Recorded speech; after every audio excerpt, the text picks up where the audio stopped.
Okay, so we're all well aware of The Boys and Invincible being some of the biggest shows on Amazon that covers superhero and cape stuff. So obviously, there have been articles and fan tweets of people asking for the two Amazon Prime shows to get a crossover. And in some instances, some are speculating on a shared universe. Well, I don't really think it's the best idea.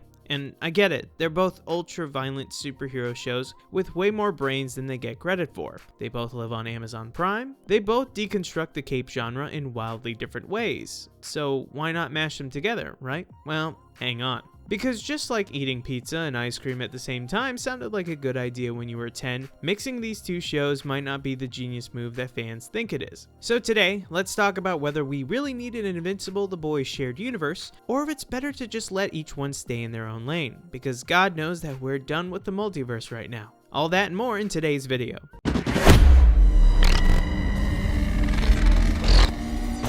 So let's start with the base of the issue.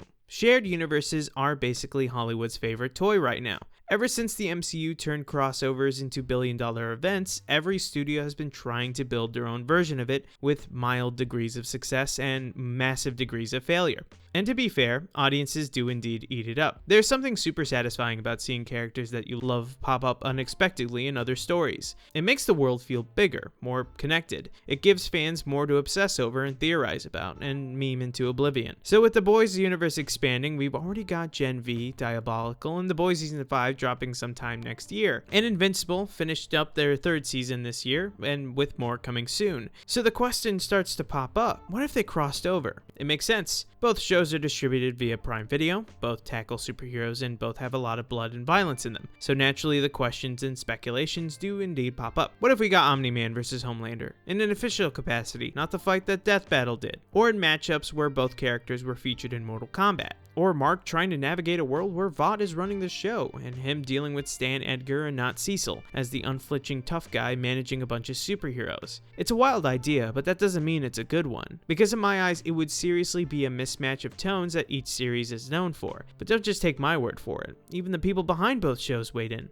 Let's start with Robert Kirkman, the creator of Invincible. He's already addressed the idea in interviews. While he didn't shut it down completely, he definitely threw some cold water on it. He said, quote, I guess there's always a possibility. I think that the two worlds are so very different, there's some difficulty there. It would obviously work in the Invincible universe. Now that's a polite way of saying we could, but we probably shouldn't. Kirkman even mentioned Angstrom Levy, the multiverse-hopping villain from Invincible, as a possible loophole to make the crossover happen. But again, that felt more like a hypothetical than a roadmap. As for the boys' sides of things, Eric Kripke hasn't weighed in on the crossover directly, but based on how he handled Gen V and Diabolical with Vought Rising in the works, it's clear he wants to keep expanding the boys from within, not by crossing it over into a totally different world. So if the creators themselves are pretty hesitant, maybe there's a reason for that. Here's the thing a lot of fans overlook. Invincible and The Boys are operating on completely different frequencies. Invincible is a cosmic level sci-fi epic that happens to be animated. It's got heartfelt moments, generational trauma, and alien invasions, all that you would find in classic fictional superhero stories. It's also following the traditional superhero story structure with a central protagonist who is striving to live up to the idealistic superhero mantle and doing what's right no matter the cost. And yeah, there are the themes that it tackles, like the necessity of violence, the ethics of killing, and people's capacity for change, all playing into what makes Invincible.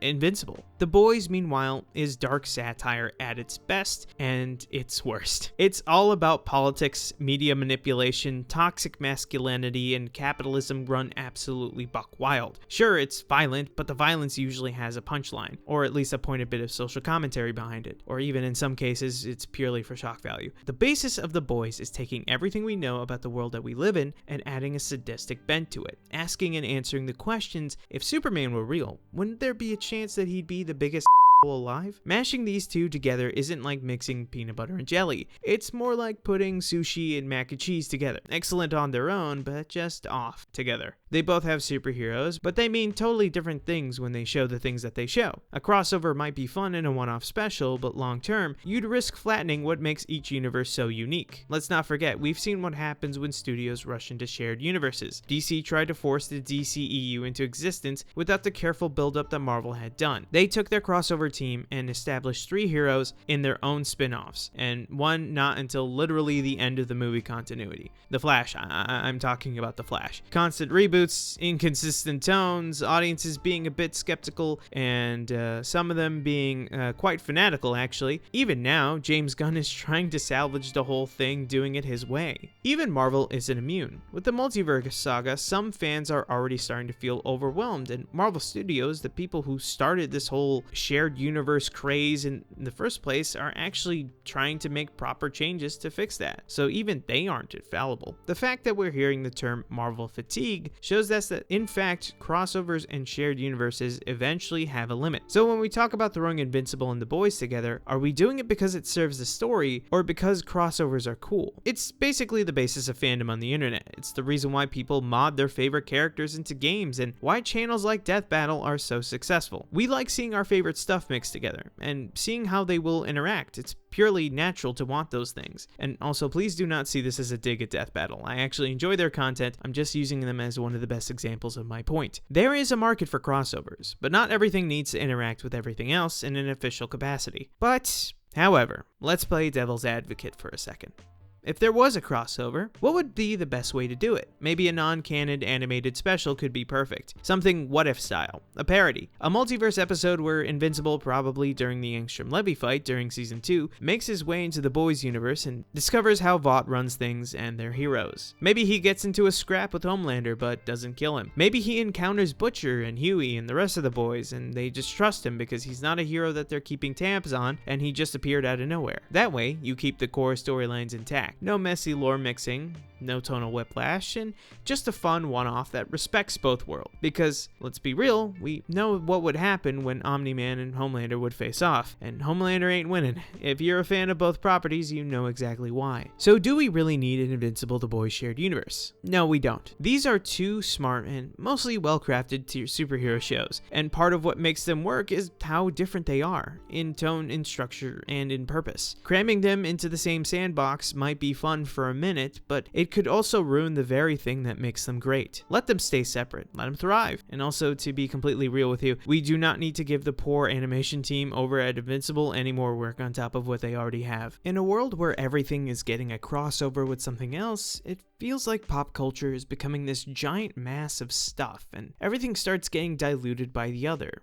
Are there crossovers that make sense and are exciting? Sure, but at some point, when are they for the love of the properties themselves and not really just there for a quick buck? Because the truth of the matter is that not every universe needs to be shared with a crossover event. It would be fun, but let's be honest with ourselves, it's not every story needs to be part of a bigger puzzle. Sometimes, it's okay for things to just be great on their own. Thanks for watching. And as a reminder, we're doing #mailbag. So if you want us to answer any of your burning questions and a chance to see your comments in a video, shoot one down there. See you guys later.